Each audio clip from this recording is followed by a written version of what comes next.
Dan pemirsa, kita beralih ke informasi terpopuler dalam situs cnbcindonesia.com dalam segmen Hot News. Kita ke informasi yang pertama, Rusia dilaporkan menembak jatuh jet tempur F-16 buatan Amerika Serikat. Jet tersebut ditembak jatuh saat mencoba menyerang wilayah Zaporizhia, wilayah Ukraina yang diklaim Rusia sebagai bagian dari Moskow melalui referendum September 2022. Jet itu sendiri dikembangkan aliansi NATO ke Ukraina untuk mendukung perangnya ke Rusia. Beberapa anggota NATO di Eropa memang mengirimkan jet tempur tersebut pada bulan Juli meski jarang digunakan untuk pertempuran udara ke udara.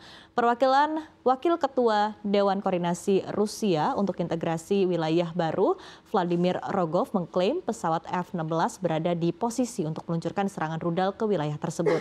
Oleh karenanya Rusia mengambil kebijakan untuk menembak jatuh pesawat itu.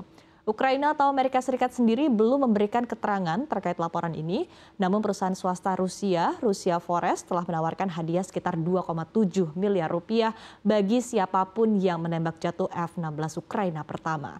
Sebetulnya jet F-16 digunakan Ukraina untuk mempertahankan diri dari rudal Rusia. Ini terlihat dari Agustus, meski kemudian terungkap bahwa ada salah satu pesawat yang ditembak jatuh oleh sistem rudal Amerika Serikat Patriot yang juga disumbangkan oleh NATO. Tidak diketahui pasti mengapa ini terjadi, penggunaannya yang butuh pelatihan mungkin menjadi penyebabnya. Perang Rusia dan Ukraina dimulai sejak Februari 2022.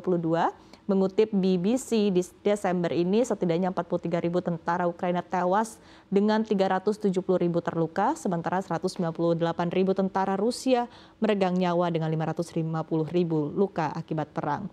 Kedua negara kerap memicu kekhawatiran munculnya Perang Dunia Ketiga.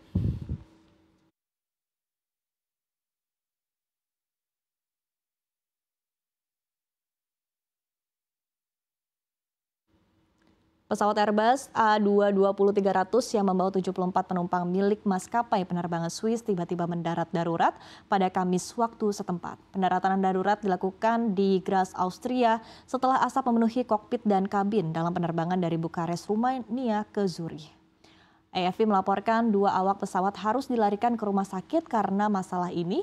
Adapun 1 orang dalam perawatan intensif. Laporan yang sama juga mengindikasikan asap di kokpit dan kabin muncul karena masalah teknis pada mesin jet A220-300. Meski demikian, penyebab masih belum dapat disimpulkan. Perusahaan manufaktur pesawat asal Amerika Serikat, Pratt & Whitney, menjelaskan temuan awal menunjukkan adanya masalah teknis pada salah satu mesin. Hingga saat ini, Pratt & Whitney masih terus mengoperasikan penerbangan dengan A220 karena belum ada indikasi bahwa keselamatan jenis pesawat tersebut dipertanyakan. Pada tahun 2023, Swiss juga terpaksa menghentikan sementara sebagian armada A220-nya untuk memeriksa masalah keandalan pada mesin Pratt & Whitney. Perlu diketahui, Pratt & Whitney adalah produsen mesin pesawat berbasis di Amerika Serikat yang produknya digunakan luas dalam pesawat militer dan sipil.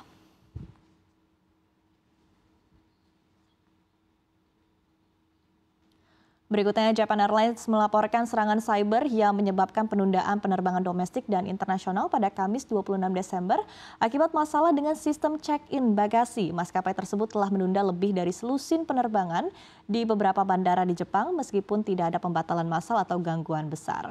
Maskapai penerbangan terbesar kedua di Jepang setelah All Nippon Airways atau ANA tersebut memastikan tengah mengidentifikasi dan mengatasi penyebab masalah cyber tersebut. Di saat bersamaan, perusahaan juga memeriksa status pemulihan sistem. Gangguan jaringan dimulai pada pukul 7.24 pagi, kemudian pada pukul 8.56 pagi, perusahaan mengisolasi sementara routers atau perangkat untuk bertukar data antar jaringan yang menyebabkan gangguan. Saham JAL turun sebanyak 2,5% dalam perdagangan pagi setelah berita tersebut muncul. Maskapai penerbangan ini merupakan perusahaan Jepang terbaru yang terkena serangan cyber.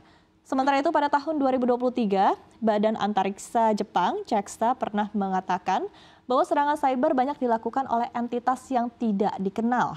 Tetapi tidak ada informasi sensitif tentang roket atau satelit yang diakses. Pada tahun yang sama, Pelabuhan Nagoya, yaitu salah satu pelabuhan tersibuk di Jepang, lumpuh oleh serangan ransomware yang disalahkan pada Lockbit. Ini merujuk sebuah organisasi kejahatan cyber yang berbasis di Rusia.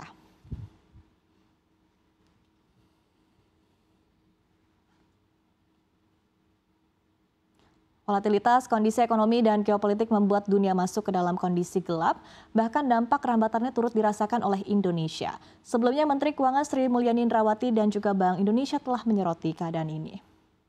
Sri Mulyani mengatakan dinamika politik security ini beri pengaruh sangat nyata terhadap tren ekonomi dunia. Terpisah, Gubernur Bank Indonesia Peri Warjio menyatakan pertumbuhan ekonomi global diperkirakan akan lebih rendah. Kondisi ini tercermin dari volume perdagangan dunia yang masih lemah di tengah perlambatan ekonomi dan di sisi lain, disrupsi mata rantai pasokan global meningkat. Peri mengatakan inflasi di negara maju dan negara berkembang kini meningkat dan mendorong bank sentral di banyak negara dengan mengeksekusi kebijakan moneter yang agresif. Di tengah situasi tersebut, investor terkenal sekaligus penulis buku keuangan terlaris, Rich Dad Poor Dad, Robert Kiyosaki mengungkapkan ada 3 aset penting untuk menghadapi kondisi ini.